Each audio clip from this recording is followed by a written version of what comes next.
Immense espoir suscité hier à Vienne à la conférence internationale sur le sida. Les chercheurs ont présenté un gel microbicide qui réduirait de 50% les risques de contamination par le VIH, un moyen de prévention qui s'adresse aux femmes. Florence Bouquilla, Christophe Vignal.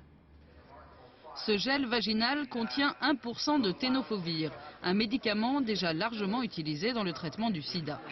2 ans et demi durant, 843 femmes l'ont testé. Elles vivent dans le Natal, en Afrique du Sud, un état dans lequel une femme sur 2, passée 24 ans, est séropositive. Nous avons conseillé aux femmes d'utiliser le gel 12 heures avant une relation sexuelle et encore 12 heures après la relation, mais pas plus de 2 applications par jour. Nous avons constaté 39% de risque d'infection en moins et jusqu'à 51% si le gel est bien utilisé. Loin de concurrencer le préservatif en matière d'efficacité, ce gel microbicide pourrait tout de même permettre aux femmes de prendre en main leur propre protection, surtout dans les pays du Sud où l'utilisation du préservatif reste une affaire d'hommes. Et dans les pays du Nord aussi, le gel pourrait aider un certain nombre de femmes.